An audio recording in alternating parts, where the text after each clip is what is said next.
deck tech isn't actually a standard deck. It's one of the first decks I ever started playing, and I started playing casual Magic, so it has a lot of non-standard cards, but it is so fun to play, and when I get my combo going, I kind of feel like an evil villain and sit there cackling and laughing, and all I need is a cat to pet. It is so much fun to play. So for the mana base, we have 6 mountains, 10 swamps, and currently I have 4 Rakdos Guildgates, but with the addition of Temple to Malice, I'm thinking that those would be better. I mean, if it's gonna come tapped into play tapped already, you might as well get a scry trigger off of it to help smooth out your draws.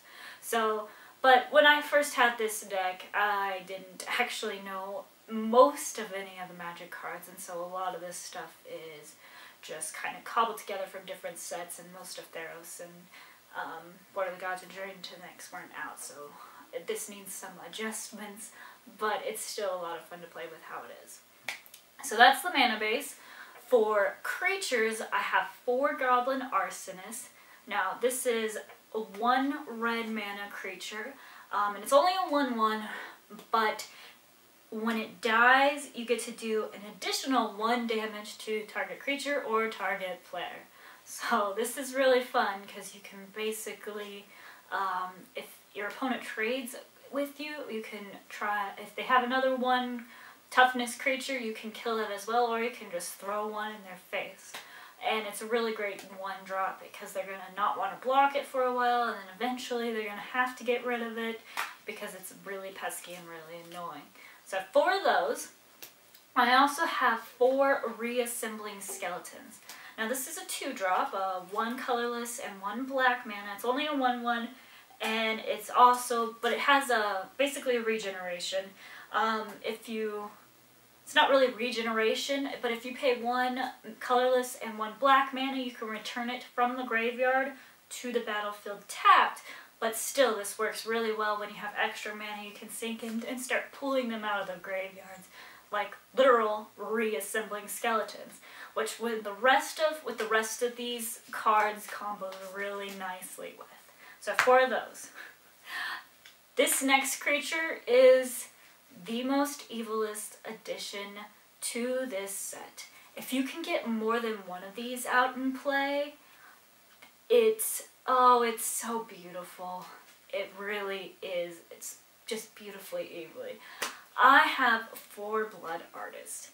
Now, it's 2 mana, 1 colorless and a black for a 0/1, but the upside to it is that whenever it or another creature dies, the target player loses 1 life and you gain 1 life.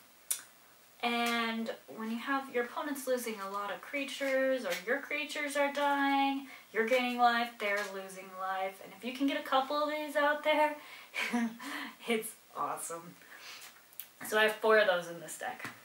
I also include 3 Demonic Taskmasters. This one's not one of my favorite, but it's 2 colorless and a black mana. For a 4/3 that has flying, and at the beginning of your upkeep you have to sacrifice a creature other than it to keep it in play. Which, if you have Reassembling Skeletons, this works really well with it because you can bring it right back out, and you can trigger your Blood Artist with that, so it's pretty good. I also include 4 Bloodflow Connoisseurs. Now, 2 colorless and a black mana for a 1/1, but you can sacrifice a creature and put a +1/+1 counter on it. Again, just going off with the kill creatures and get to do awesome stuff using that.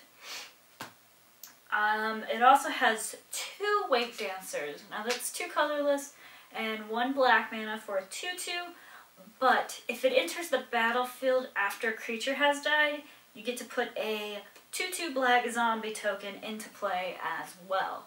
Which works really well because, like with this deck, a lot of creatures, you're hoping a lot of creatures are going to be dying, and so you can put these out and get a black token, so essentially 2 creatures for the price of 1.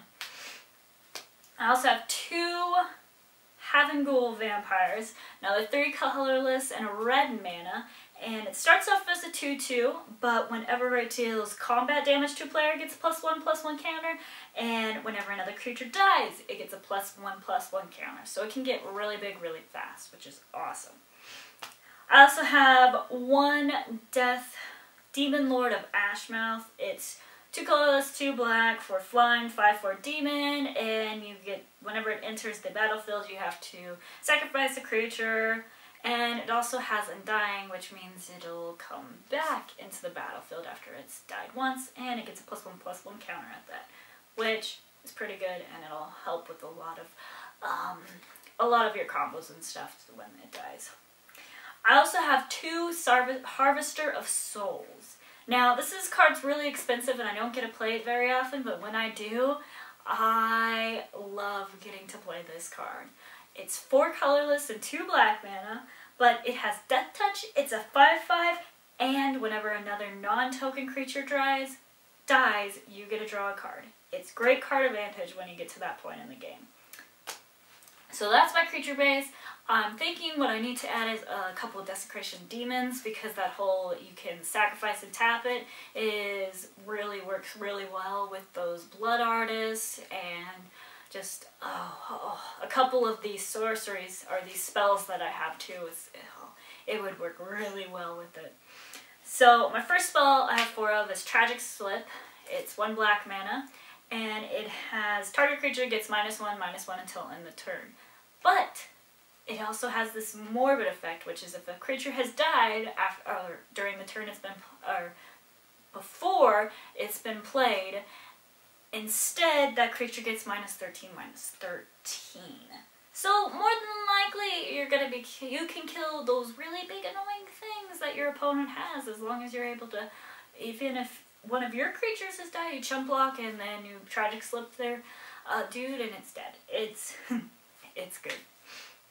I also include 4 Thatcher Revolts. Now, this card is 2 colorless and a red mana, and it's a sorcery, it's not an instant, but what you get to do is you get to put 3 1/1 haste human creature tokens onto the battlefield, and then you have to sacrifice them at the beginning of your next end step, which means 3 creatures have gotten in and attacked for something, and 3 creatures are now dying. So it's going to trigger the Havengul Vampire, it's going to trigger your Blood Artist, and it's going to trigger a couple of your Morbids that you have on all the cards. It's pretty sweet.